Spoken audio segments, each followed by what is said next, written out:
Bonjour, bonjour et bienvenue sur la chaîne Prince Auguste. Aujourd'hui, je vais vous montrer l'aérographe A112 dans ses moindres recoins. On va le démonter et le remonter ensemble. Mais tout d'abord, n'hésitez pas à mettre un like, à mettre en commentaire ce que vous aimeriez voir dans les prochaines vidéos. Si vous avez des questions, n'hésitez pas à nous contacter via ce numéro. On répondra avec plaisir. Et surtout, si ce n'est pas déjà fait, à vous abonner.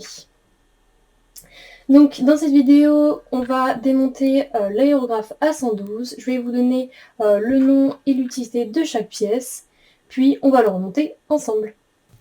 Nous allons démonter plein de petites pièces du A112, donc même si c'est très confortable, faites attention, ne vous mettez pas dans votre canapé, mais plutôt privilégiez une table assez dégagée où vous pourrez distinguer toutes les pièces. Allez, on y va!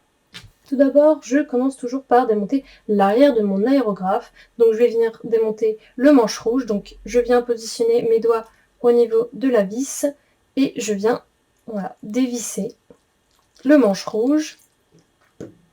Sur le manche rouge se trouve la butée d'aiguille. La butée d'aiguille sert à régler le débit de peinture en limitant la course de la gâchette.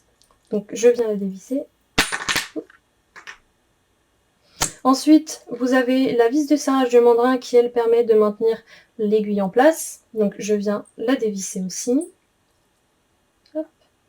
Et là, comme ma vis est dévissée, je peux venir tirer mon aiguille vers l'arrière. Ensuite, je viens enlever la vis de réglage de la pression de la gâchette. Cette vis comprime un ressort et qui permet de faire revenir en avant la gâchette. Donc, je viens dévisser cette vis. Là, voilà, on voit que la gâchette ne revient plus. Donc, j'enlève le ressort. Je peux venir dévisser cette vis qui permet de faire le lien entre le corps de l'aérographe, l'avant, et l'arrière de l'aérographe avec le manche. Donc, je peux dévisser. Lorsque cette vis est dévissée, je peux venir enlever le mandrin dans lequel passe l'aiguille. Je peux ensuite venir enlever la gâchette. Vous voyez, par exemple, au niveau de la gâchette, vous avez une encoche dans laquelle l'aiguille vient passer. Donc, lorsque l'aiguille est mise, on ne peut pas enlever la gâchette. Mais lorsque l'aiguille est enlevée, c'est à ce moment-là qu'on peut venir enlever la gâchette. Ensuite, je peux venir enlever la soupape. La soupape est comme une porte qui permet de faire arriver l'air ou de stopper l'air. Ici, on peut voir une pièce qui est appelée le guide aiguille. Donc, on va venir prendre un petit tournevis plat et on va venir dévisser cette pièce. Donc, faire attention parce que c'est quand même une pièce relativement petite. Donc voilà, là on voit que la pièce sort.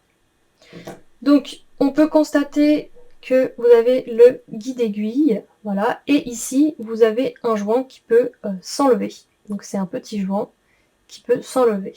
Pour enlever ce joint, je peux venir prendre mon aiguille, je prends l'arrière de mon aiguille et je viens doucement pousser le joint. Donc là, on peut voir que je viens d'enlever le joint. Donc on fait attention, voilà, c'est une toute petite pièce, il ne faut surtout pas la perdre. Donc voilà, on la met bien à un endroit où on peut la voir.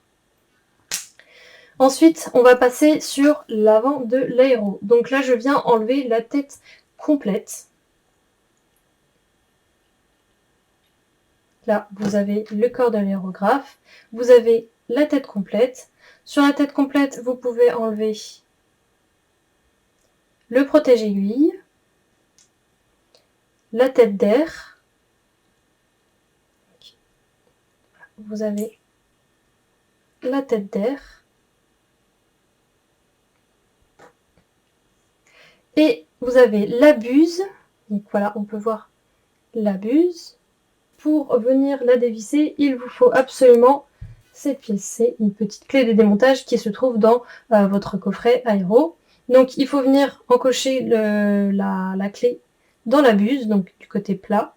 Parce que là, par exemple, vous ne pouvez pas. Il faut venir vraiment dans le bon sens. Et vous commencez à dévisser la buse avec la clé. Lorsque vous avez commencé à dévisser, vous pouvez venir délicatement, parce que la buse est une pièce très fragile. Vous pouvez continuer à la dévisser à l'aide de vos doigts. Et ensuite, du coup, le corps de la tête d'air. Voilà, vous avez toutes les pièces où vous pouvez être amené à les démonter sur le A112 pour le nettoyage ou l'entretien de votre A112. On pourrait démonter l'intérieur de la soupape et le régulateur de la pression d'air, mais je vous déconseille vivement car ce sont des pièces déjà si vous les démontez où vous risquez de dérégler votre aérographe, mais aussi ce sont des pièces qui ne sont en contact qu'avec l'air, jamais avec de la peinture, donc il n'y a pas vraiment besoin de nettoyage pour ces pièces-là. Pour retrouver le nom de chaque pièce, vous pouvez vous référer à l'écorché du A112 dans le livre guide ou en téléchargement sur le site du Prince Auguste. Donc maintenant, il ne nous reste plus qu'à remonter l'aérographe A112, donc je ne vais pas le remonter exactement dans le sens inverse du démontage. Je vais venir commencer par mettre le guide aiguille et le joint de presse étoupe. Donc pour cela, je viens prendre mon aiguille. Je vais venir positionner mon joint de presse étoupe sur mon aiguille tout en faisant attention à ne pas tordre mon aiguille. Je vais venir dans le trou délicatement sans tordre mon aiguille, donc pour venir mettre mon joint de presse étoupe à l'intérieur du trou. Donc je viens tirer mon aiguille, donc je vais laisser quelques centimètres afin de ne pas perdre mon joint de presse étoupe. Je viens remettre voilà, mon guide aiguille par cette encoche. Et là, je viens prendre mon petit tournevis plat. Je viens, hop, voilà, pousser un peu et je viens visser. Donc là, j'ai vissé. Je vais venir enlever mon aiguille. Après avoir remis mon guide aiguille et mon joint de presse étoupe, mon joint de presse étoupe sert à faire l'étanchéité entre l'avant et l'arrière de mon aérographe. Donc maintenant, je peux venir prendre mes pièces de ma tête complète, je vais venir les revisser. Donc je prends le corps de la tête d'air, je vais venir prendre ma buse, donc je fais très attention parce que c'est une pièce très fragile. Donc je viens la visser en premier lieu avec mes doigts. Donc voilà, je la visse au maximum. Je viens prendre la clé de démontage, je viens mettre voilà, dans le coche et je viens la visser. Dès que je sens une pression, je n'essaye pas de visser plus, je m'arrête. Ensuite, je viens remettre ma tête d'air et mon protège-aiguille. Voilà. Donc après, je peux venir tout simplement visser directement sur le corps de mon aéro. Ensuite, je vais venir mettre ma gâchette. Donc là, vous voyez, il y a une petite tige qui se balade. Je vais venir la mettre donc là à l'intérieur du trou. Donc je viens la mettre à l'intérieur du trou, cette petite tige, tout en faisant attention à ce que l'encoche ici puisse être de la bonne, dans la bonne direction afin que mon aiguille puisse passer à l'intérieur. Et autre petit plus, vous avez ici, voilà, on voit une espèce de petite encoche sur la gâchette en dessous. Cette encoche va venir en fait tout simplement se positionner à l'arrière ici de votre aérographe lorsque vous allez tirer votre gâchette. Donc là, c'est généralement un petit peu compliqué. Hop, je viens, voilà. Donc là, ma gâchette est bien mise. Je fais attention parce que lorsque ma gâchette est comme ça et qu'il n'y a pas l'aiguille, parce que l'aiguille sert à justement maintenir la gâchette, je fais attention à ne pas voilà, trop agiter mon aérographe. Donc ensuite, je viens remettre mon mandrin. Donc je viens mettre cette petite partie, donc le support de la gâchette, cette petite partie-là, vers le haut, et elle doit ressortir dans ce trou. Donc je viens jouer un petit peu, voilà, pour pouvoir mettre, voilà, hop, donc mon mandrin est mis. Là, on voit que la petite partie est bien sortie ici. Je viens remettre mon ressort. Ensuite, je viens mettre la vis qui permet de faire le lien entre l'avant de l'aérographe et l'arrière de l'aérographe. Donc je viens visser. Et je reviens mettre ma vis de réglage de la pression de la gâchette. Donc là, par exemple, comme elle n'est pas vissée, voilà, ma gâchette, elle ne revient pas en avant, naturellement. C'est quand je viens visser cette vis que ma gâchette va pouvoir revenir en avant. Donc voilà, là on voit qu'elle revient toute seule devant. Ensuite, je peux revenir remettre mon aiguille, donc je fais très attention à pas tordre mon aiguille.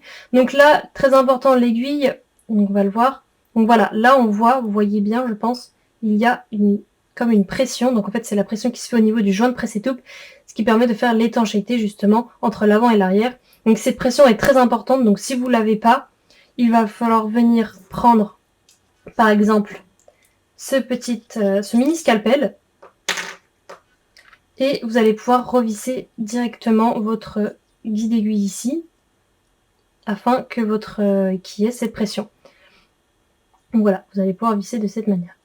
Et si votre aiguille, par exemple, vous voyez que forcez qu'elle ne passe pas, donc là, par exemple, mauvais exemple, donc je viens visser, donc là je vais la visser exprès, mais voilà, là je n'arrive pas à passer mon aiguille, c'est qu'il faut faire attention, et ça veut dire que le joint, justement, le guide aiguille est trop serré, donc il faut venir dévisser cette vis.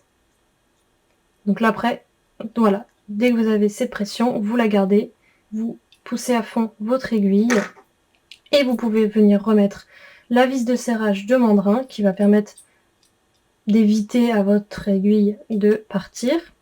Vous pouvez remettre la soupape. Hop.